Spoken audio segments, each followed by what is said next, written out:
Back bulletin మనం breaking news చూస్తున్నాం. విద్యుత్ కమిషన్ రద్దు చేయాలని హైకోర్టులో కేసీఆర్ వేసిన రిట్ పిటిషన్పై వాదనలు ముగిశాయి. దీనిపై తీర్పు రిజర్వ్ చేసింది హైకోర్టు. ఈ రోజు లేదా సోమవారం తీర్పు వెల్లడిస్తామని హైకోర్టు తెలిపింది. హైకోర్టులో ప్రభుత్వ తరపు ఏజీ వాదనలు వినిపించారు. నిబంధనల ప్రకారమే కేసీఆర్ జగదీష్లకు 2 సార్లు నోటీసులు ఇచ్చామని ఏజీ తెలిపారు. ఎంక్వైరీ వేయమని చెప్పినప్పుడు కమిషన్ ఏకపక్షం ఎలా అవుతుందని ఏజీ వాదనలు వినిపించారు.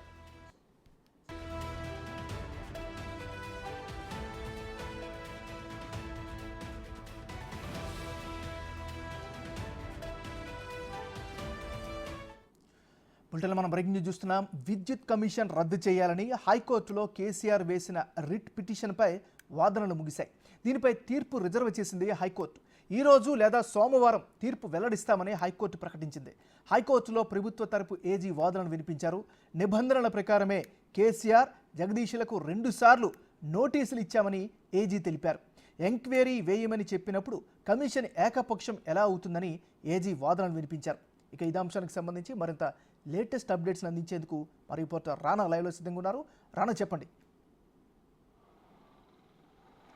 ఎంఎన్ఆర్ కేసీఆర్ వేసినటువంటి రిట్ పిటిషన్ విచారణకు తీసుకోవాలా వద్దా అనే దానిపైన ఇవాళ వాదనలు ముగిసాయి. ముఖ్యంగా ప్రభుత్వానికి సంబంధించినటువంటి ఏజీ ఇవాళ ప్రభుత్వం సంబంధించినటువంటి అంశాలను ఆయన కోర్టు దృష్టికి తీసుకొచ్చినటువంటి నేపథ్యం కనపడుతుంది. అసెంబ్లీ సాక్షిగా అప్పటి మాజీ ఎవరైతే ఎనర్జీ మినిస్టర్ ఉన్నాడో జగదీష్ రెడ్డి, ఇప్పుడు ఎమ్మెల్యే ఉన్నటువంటి ఆయన అసెంబ్లీ సాక్షిగా ముఖ్యమంత్రిని ఉద్దేశిస్తూ ఈ ఏదైతే విద్యుత్ కొనుగోలులో కానీ విద్యుత్లో జరిగినటువంటి అక్రమాలపైన ఎటువంటి మీరు యాక్షన్ తీసుకున్నా ఎటువంటి ఎంక్వైరీలు వేసుకున్నా మేము సిద్ధమనేసి కూడా ఆయన అసెంబ్లీ వేదిక కూడా ప్రకటించాడు. కాబట్టి దాన్ని బేస్ చేసుకుని మేము కమిషన్ ఏర్పాటు చేసాము. కమిషన్ ఏర్పాటు చేసి వీరికి నోటీసులు ఇచ్చాము. దాంట్లో తప్పేముందనేసి కూడా ఇవాళ ఏజీ తన వాదనలో చెప్పినటువంటి పరిస్థితి కనపడుతుంది. ఎంక్వైరీ వారే వేసుకోమని చెప్పినప్పుడు ఈ కమిషన్ ఏకపక్షంగా ఎలా అవుతుంది అనేది కూడా వారు ఎందుకు అలా మాట్లాడుతున్నారంటూ కూడా ఇవాళ కోర్టు దృష్టికి తీసుకొచ్చినటువంటి నేపథ్యం అయితే కనపడుతుంది. కమిషన్ ఏమని వాళ్ళే చెప్తారు, ఎంక్వైరీ చేయమని వాళ్ళే చెప్తారు.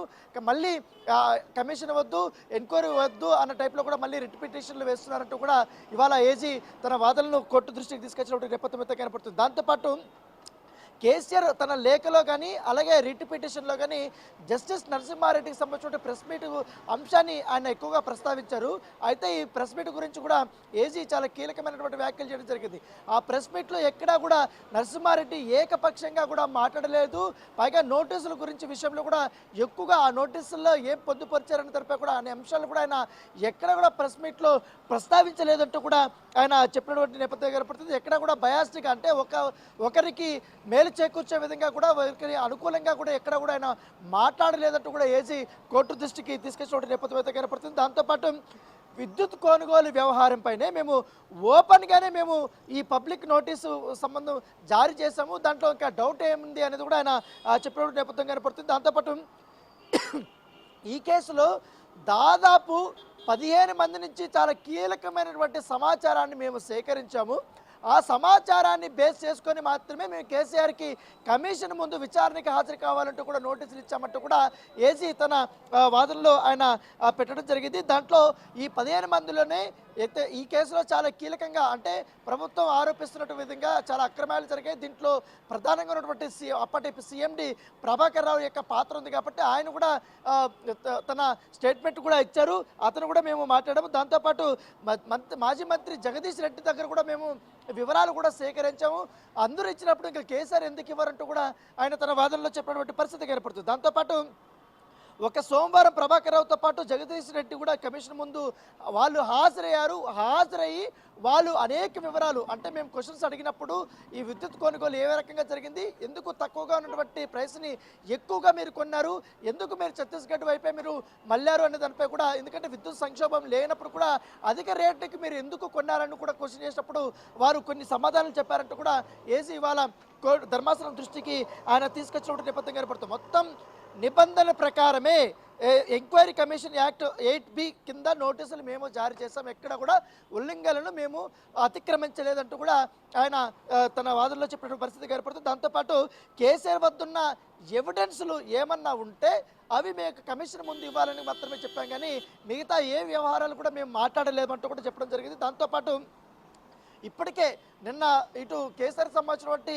వాదనలు ఆయన తరపున సంబంధించిన న్యాయవాది వాదనలు వినిపించారు కాబట్టి ఆయన కొన్ని అంశాలు లేవనెత్తారు. ముఖ్యంగా జస్టిస్ నరసింహారెడ్డికి సంబంధించిన ప్రెస్ మీట్ గురించి కానీ అసలు ఈ కమిషన్ సంబంధించి వేయాల్సిన అవసరం ఏముందని దానిపై కూడా దీనికి చట్టపద్ధతి లేదని, దాంతోపాటు ఈఆర్సీ పర్మిషన్ తీసుకున్న తర్వాత మేము ఈ కమిషన్ ఎలా వేస్తారంటూ కూడా అలా వేయడానికి పర్మిషన్ లేదంటూ కూడా ఆయన కొన్ని అంశాలను తీసుకొని వచ్చారు. కాబట్టి దానిపైన కూడా ఇవాళ చాలా గట్టిగానే ప్రభుత్వం ఇవాళ తన రెస్పాన్స్ని ఇచ్చినటువంటి పరిస్థితి ఏర్పడుతుంది. అయితే ఇరు పక్షాల వాదనలు విన్న తర్వాత ధర్మాసనం తీర్పుని వాయిదా వేసింది.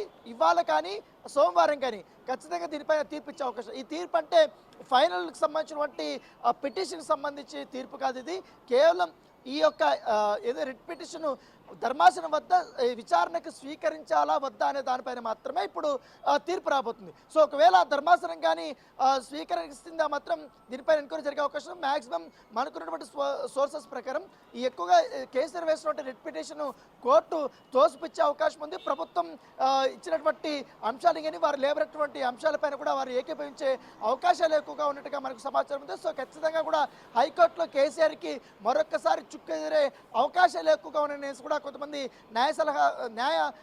న్యాయవాదులు చెప్తున్నటువంటి పరిస్థితి ఏర్పడుతుంది. సో ఏదేమని నిన్న ఇవాళ చాలా వాడివేడిగానే వాదనలు జరిగాయి కాబట్టి ధర్మాసనం ఎటువైపు మొక్కుతుంది అనేది కూడా చాలా ఆసక్తికరంగా మారింది ఏమన్నారు.